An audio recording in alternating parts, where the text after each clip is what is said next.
Well, it looks like Unity is back in the news with a cut of 25% of their workforce. 1,800 jobs are being completely slashed from Unity. This is not unheard of. This was something probably expected with the changes that Unity tried to do with the runtime fee on developers. Now, before I get fully into the video, do me a favor, like, share, subscribe. Don't forget to leave a comment down below. Exclusive Unity software to cut 25% of the staff in a company reset. Yes, you put it out there, you say, we're going to change the deal. Now we're just going, oh, we're going to reset the company. We're going to take it back to square one and reset this company. I just don't see this working out for Unity. It's very interesting that this is where we go when you try to do something that's absolutely asinine on the marketplace. Video game software provider Unity Software will target laying off approximately 25% of its workforce, or 1,800 jobs. After the announcement, Unity shares were up nearly 5% in after-hours trading. It's not surprising. You're going to cut and rein in the spending, your shares go up in this case. A lot of times shares do rebound up in that way, because then maybe it's a better outlook for investors. This is the San Francisco-based company, largest layoff ever, with completion expected to be at the end of March. The company said, while Unity is not widely recognized outside the gaming industry, over 1.1 million game creators rely on the software toolkit each month, including the maker of popular Pokemon Go, Beat Saber, and Hearthstone. And to top it off, Magic the Gathering Arena is also programmed in Unity. The random number generator in Arena is actually atrocious. It's absolutely so bad. And part of it is because it's under Unity. And if you look into the details behind that with Unity, there is a lot of complaints for the way they do random number generation, the way the algorithms go, but it gives developers a little bit more control in that sense. So I think that's why they originally went with Unity. What has happened here with Unity is quite a while ago, AppLovin, they're another tech app sort of thing.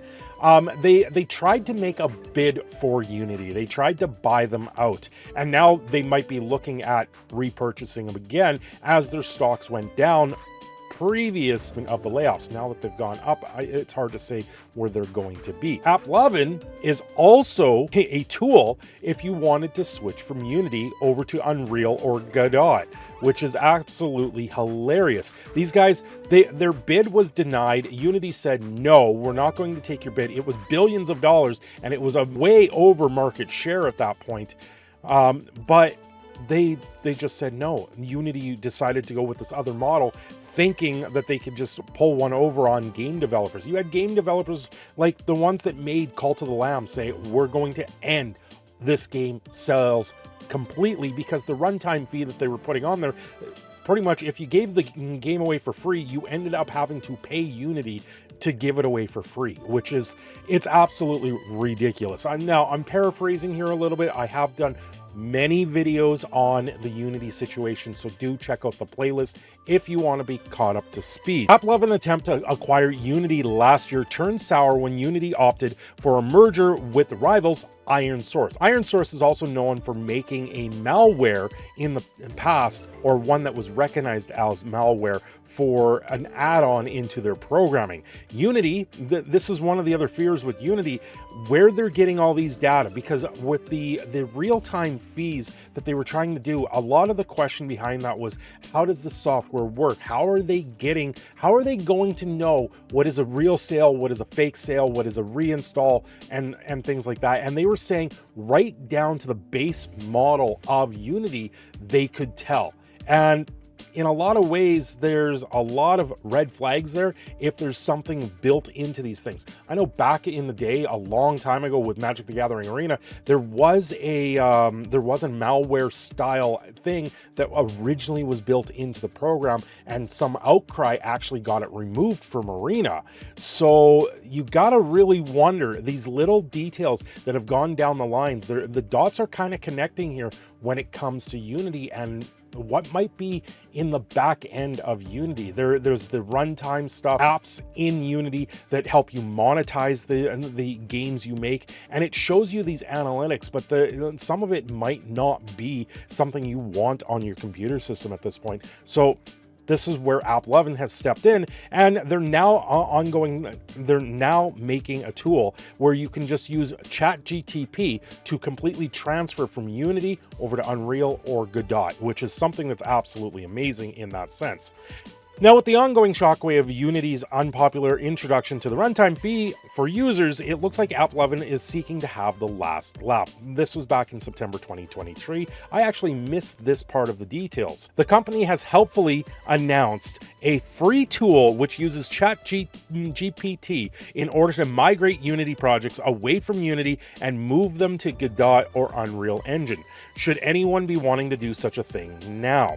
Script migration is probably the biggest challenge for a developer. This is a giant challenge, and this would be one way to get it done very quickly, in fact. So if you're still on the fence on leaving Unity, or if you're still with Unity and you're wanting to continue making your game, this might be something that you want to maybe take a look at in the long run. Now, when it comes down to Unity, they're rebounding. They're coming back from the dead at this point.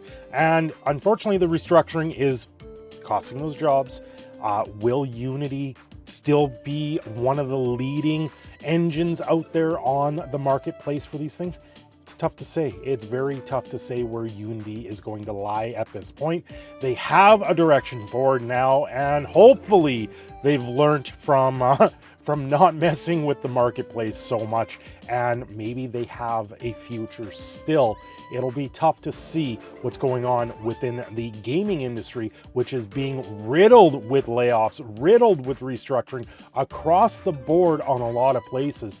And they're just trying to tighten their belts, even though they're spending like almost billions of dollars just to make video games nowadays. So it's a very interesting time for gaming. The future is going to be very interesting, that's for sure.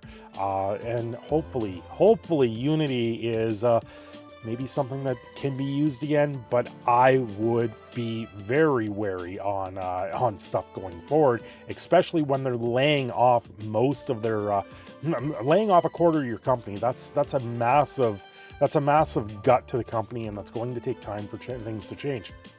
We'll have to wait to see where that ends up. Thanks for watching. I'm your proud Canadian Phoenix Cineshadow. I'm signing off here. Don't forget to like and subscribe, and I will see you again very soon.